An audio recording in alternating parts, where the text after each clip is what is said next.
Good morning. The musical chairs and the fashion world continue as Luke and Lucy Mayer are to leave JIL SANDER. The rumor was that Daniel Lee from Burberry would take over from the husband and wife duo. So we expected the fall-winter Burberry show to be in fact Daniel Lee's last. And on top of that, fashion weeks continue as well, moving from London to Milan, and the award season continues too, with the Hollywood glamour from the Screen Actors Guild Awards.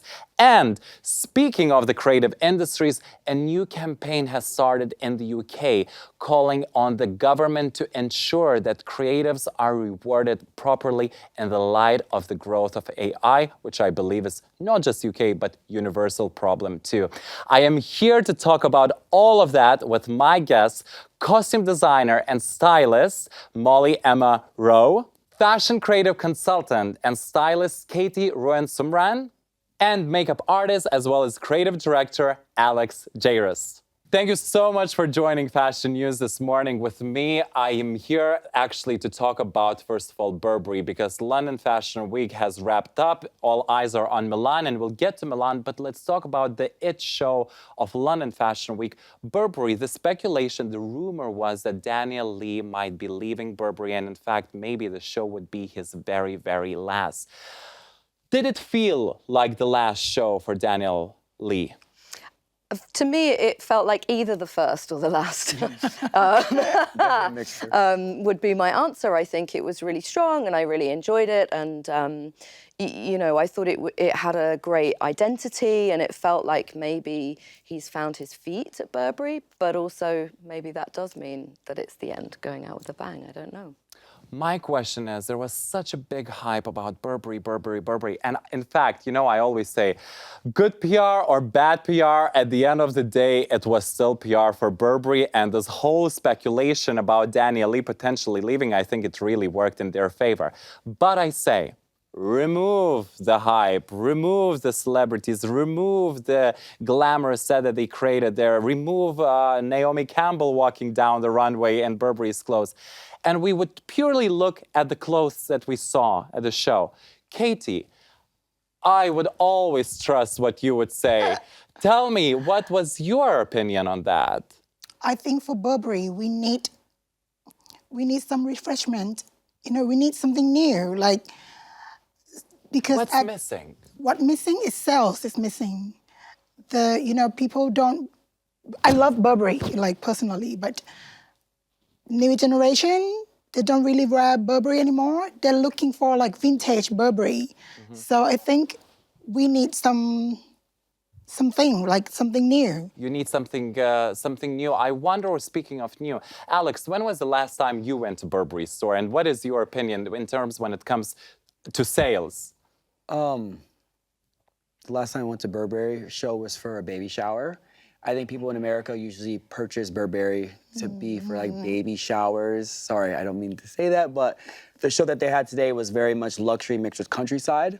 And I feel like they're trying to meet a middle, but they're not really meeting the mark with the middle to be able to get the middle consumer that will buy for them. So it's like where'd I go? But I loved what they had. They had the blues, they had the greens, they had the neutrals. But I think they're just missing a mark, and it's more personable for people to be able to market towards the people that actually save their money to buy their product. Molly, why did you say it felt like the first and the last show? Could you elaborate on that? Because that was an interesting statement. I think it felt very different to the other shows in his tenure. You know, I think it felt very separate, and that's quite interesting to me. And again, I don't know whether it's that he's found his feet and feels more confident with it to try things. I don't know, but so I would love to see somebody like Grace Bonner at Burberry. I think that would give the kind of freshness and the youth and the excitement into the brand that Katie and Alex, you know, were saying, and I agree with them. I think it needs. I would imagine that probably it's a very likely person for the king of logos, Kim Jones. You know, it would be a homecoming for him. And I think, you know, he can take a legacy brand and a logo and kind of rework that and give a freshness to it as well. So I don't know, they would be, that's my kind of wish and my assumption. Interesting that you mentioned Kim Jones, because if it comes to Kim Jones, I wonder whether Burberry could afford him, in fact, because if we think about Kim Jones, he was in charge of Dior, made great sales there, great money there, and he was also working for Fendi, another legacy fashion brand. So Burberry is not having the best of the best times when it comes to financials. So I question, as much as I would love to see Kim Jones as Burberry, whether they could afford it or not. But where then would Daniel Lee go? Could we see him at JIL Sander? What do you think? I think JIL Sander is a good aesthetic match for Daniel Lee. I think it's the very kind of classic, you know, lines that came from Celine, that kind of Phoebe Philo look, and obviously Lucy and Luke's look as well. Like, I do think that they're quite aligned as designers with aesthetic, and obviously when Raf was at JIL Sander as well, like, I think it all kind of ties in very much. So yeah, maybe. Why do we think JIL Sander creative directors left? Does JIL Sander need a change? What do you think, Katie? I think they really need an it back, because Luke and Lucy, they're great. They're really amazing at JIL Sander, but I think their clothes is a bit too complicated. You know what I mean? Like, it's chic, sophisticated, but not everyone can wear. You know, you have to be like maybe like curated from Tate Modern, or, you know, like from art scene or something, you know.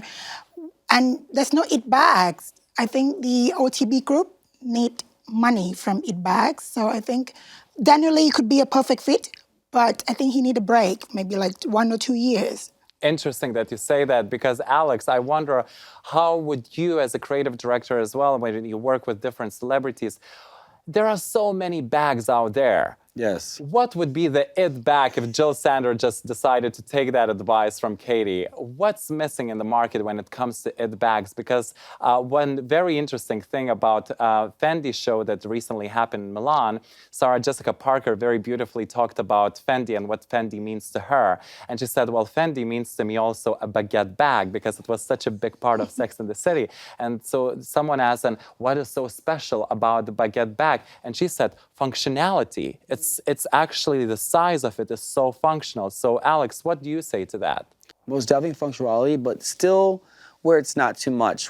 I think where I come from in America, a lot of people don't like to seem like they're trying, and they don't want to try because of, I think there's political things that are to take into consideration with background, race, skin color. And people don't want to be judged by their cover, even though people naturally judge people by when you look at someone. People just want to be seen casual. As long as it's hip and casual and be able to be streetwear, I think people are moving more sort of the streetwear, because streetwear really doesn't have an identity. It's people. And it's having fun, isn't it? Absolutely. I wonder, when it comes to having fun, we're so happy to have you here in London. And you've just experienced London Fashion Week. When it comes to makeup, as a renowned makeup artist yourself, what sort of makeup trends do you see on throughout Fashion Weeks? Is there anything that really caught your eye or really fascinated you the season? I think more of the natural. People are moving more towards the natural aesthetics. People want to see people without all the done-upness, to really understand who you are as a person, because the basis is what matters. And then you can build up. Like, it's like a superpower. It's like being a hero. We all have superpowers. We all have gifts. And those are things that we're able to take off and put on, depending on what the situation is.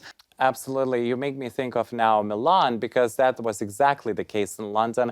But in Milan, I'm really seeing this proper maximalism now. So in London, it was very celebration of diversity and variety, and the different even messages sent from the catwalk to the audiences. But now in Milan, we're really, so far, I'm seeing also a very successful show from Gucci. My gosh, the reviews are absolutely raving. Gucci is doing so well, and bear in mind, Gucci at the moment does not have a creative director. In fact, Sabato De Sarno, who was the creative director, has recently left, and now the direction is led by their in-house design team. What did we think of Gucci? Does Gucci actually need a creative director now, I'm thinking? I would love that horse bit necklace. I'm obsessed with it. I loved the show. I thought it was amazing. I loved the maximalism. I love the retro feel. It felt like House of Gucci. Like it felt really luxe and expensive and exciting and like sexy. And it's like fantasy. You know, you look at a runway show and it's like, yeah, I want to be her for a bit. You know, Yes, it felt like that. Yes, it like did. you know what you're saying exactly, Alex. It's like putting on this woman For the people. a little bit, you know, and kind of seeing how that is. And I thought it was great. And I loved the purple and the lime and the neutral. It was really, really cohesive and it was really fab. And it had a little bit of Tom Ford in there. It had kind of all the past Gucci's, which I really like. All different Gucci eras in one. Interesting. I wonder who's behind the design team. Katie, what did you think of Gucci? This remind me of like when Alexander Michele left Gucci, and there's a gap. That studio team did the collection, and correct, before Sabato Di Sarno entered, correct? And they, we have to credit this to the stylist, the super mega stylist Susan Kohler. She did this, and she did this collection as well. So I think the team know best about Gucci. The colors, the lime, as you say, I'm not a fan of Gucci, but I want to be this woman for a bit, you know what I mean? Yeah, like this is really great, yeah. I agree. Alex, do you think Gucci now needs a creative director? Because obviously the world is just speculating who is going to be the next creative director of Gucci, and I'm sure they will have a mega star creative director. I'm sure that will be the case. But what did you think? I loved it. I loved how they added and they entwined with like the 1970s and 1980s combined. I feel like they're little steps behind, but they're catching up and they need some freshness for sure to be able to appeal to the people. I think right now with everything that's going on in just fashion, you have to appeal to the people. The elitists are not the buyers. They're not. The elitists are getting free things from the designers. They're not. The commercial people, the people that you don't think of are the ones that are buying the brands. True. And Saks and Neiman Marcus and stuff. And that's who you have to think about. These people that are putting on these clothes to feel confident, putting these clothes to be different, and putting on these clothes for a protective barrier to stay away from stereotypical like assumptions. In America, people judge you. Like I said, we're going back to judging a book by its cover. You talk about sales, and I thought it was a very commercial collection. There were a lot of pieces that you can actually buy, you know? So who do you see, Molly, next at Gucci? What's your prediction? Who would be the creative director? Do you know what? I feel like Gucci's the one brand that we don't talk about in our office all the time. We had a sweepstake for Chanel for months. We were wrong, but it's kind of, and McQueen as well. We had a sweepstake for McQueen. So we love to talk about, speculate and talk about and shuffle all the designers around. But actually, I think what I found really interesting from this conversation, and maybe I've realised from my observations, is that maybe I love this show because of the styling. And I feel like when you have a very strongly styled show, like Karine used to do with Tom, you can recreate that yourself, which speaks to what Alex is speaking to. Like, it makes it accessible, even though it's this sort of expensive luxe thing. You can create those looks when something's been styled and you're like, oh, I could tuck that in like that, and I've got a shirt a bit like that, and I could wear my necklace like that. And I think that excitement about fashion and wearing clothes and trying things out has got a bit lost. And I think maybe that's a return of that, which I would be really excited by, because I think, a lot of people have anxiety and they feel self-conscious and they want to dress safe and they feel scared. And, I think that you can see when somebody feels confident and happy in something they're wearing, it changes everything about the way that they are. And we should be doing that for ourselves, not for other people. So I think You know, I really want to see a return to people trying things out. It's clothes. It doesn't matter if it's wrong. It's okay. You just don't tuck it in like that again. You know, if you can't change your mind. But it's like simple, inexpensive things that we can all do to kind of get a look as well. Yes, that I for think is sure. exciting. I agree. To me, the show really felt like it was a little bit a continuation of what Sabato de Sarno started, but kind of Sabato de Sarno on steroids in a way, you know, like that would be my take on that collection. Because Sabato de Sarno, I saw where he was going with his direction, but I sometimes thought that he didn't push fully to the direction that he wanted it to be. And I think this kind of design team, they took his vision, but then went full on extra, full on sexy, full on kind of Tom Fordish back, going through all these different eras, as you said. So that was interesting. And as now I'm speaking of creativity, it leads me to my next point, which is AI.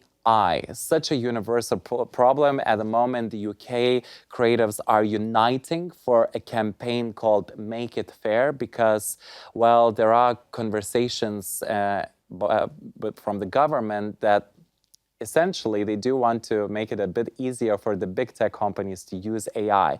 And creatives are saying, well, if you do use AI, then please make it fair and reward us for the work that you use. Let me ask you, I have 3 creatives here with me in the studio. Have you ever felt that AI could replace your job? Molly? I don't think it can replace my job specifically. I think that there are elements that could potentially be replaced, but I think the things that AI doesn't have that we have is taste and opinion. And we form those from everything that we see every single minute of the day. Creatives are absorbing everything around them, like things people are saying, things we're eating, colours, what people are wearing, how people are wearing things, you know, what people are doing, how people are interacting. It's all feeding us all the time. And it cannot form an opinion in the same way that we can. The other thing I feel really passionately about is some of my strongest work has come about from mistakes and unintention. And I don't think that AI can necessarily make mistakes. So it certainly can't make them around opinion and their opinion. So I think it's very interesting from that point of view. However, I think it's a topic that as creatives, we have to involve ourselves in because it's coming. So I feel like we have to work out how we can use tools to help us rather than kind of steal from us, I suppose. And I think, you know, if you think back to when Photoshop came in, it was a huge issue and it was very, very scary. You know, what are we going to do?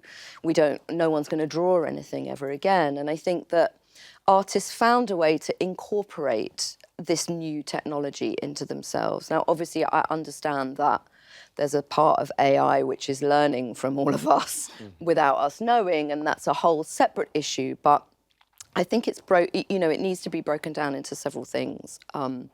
So I don't think that it can do my job because I think that my taste and opinion is born from so many different life experiences and coming into contact with so many different people that can't be generated any other way. It's unique, right? Absolutely. Yeah. You mentioned the very interesting things. You mentioned obviously tech and Photoshop, and that really makes me want to play a little video to you guys, and we'll chat. But so could we have that video because it really relates to what you've just said? The only thing real in this video is the clothing. And now it's possible to create professional video and photo shoots with AI models. You can take any piece of clothing and apply it to hundreds of models in seconds. So now you don't need to hire expensive models, photographers, and fancy studios. You can create everything with AI in seconds. So what did we think? Because you made a great point and I loved it. Katie, we heard now what Molly just had to say. We just played a little Totally video. agree. What do you I think? totally agree with Molly. Like, people are so unique. You know, like everyone has like individual style. As Molly said, let's say when it comes to creating things, some things are born out of mistakes. But what about professions like models, right? Where you don't need, all you need is basically a look.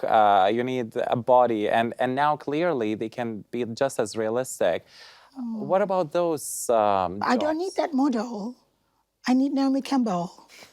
You know what I mean? Like, we need something like unique, more unique. We don't need just the pretty look of AI. We need some personality Yeah, and that's character. correct, I agree. I'm Totally, trying to we need tease that you. walk. But Alex, I wonder, you're a multifaceted creative as well. And as Molly said, AI is there and it will be there. And like Photoshop was there and it was revolutionary. But then at the end, we had to work with it and adapt to it and then actually use it to our advantage. These days, do you use AI yourself? Well, to start back from the basis, with Photoshop, it was an easier way to make photographers like complete their work easier. It's only so many hours in a day. We're usually on sets for 24 hours. Usually clients want their work in 1 to 2 days. So I feel like with AI, there's certain essentials, like you said, to be able to assist us with our work. But if we know with brands that are happening now, people want to know the real. People want to know the start from the finished. They're not caring. We see the end result, but people really want to know the journey, the history. What I loved your point about is Photoshop, because you made a brilliant point that Photoshop was a tool to make photographers' job easier. Yes. Whereas when it comes to AI, there's a threat of us being perhaps replaced by Yes. AI. So it's not really something that make our lives easier, but in fact, to make us vanish almost, if that's not too dramatic to say. But on sure. that note, whatever the future holds, we shall see. But let me assure you that no AI could replace my beautiful guests today. We shall see whether AI can replace fashion shows, because we still have Paris Fashion Week to look forward to, as Milan Fashion Week is now wrapping up. So on that note, that is it for this week. And don't forget to subscribe to my Instagram and TikTok so you can keep up to date with all the week's fashion news. And my weekly newsletter contains all the information that you need to know. So I will see you next Sunday. Mwah!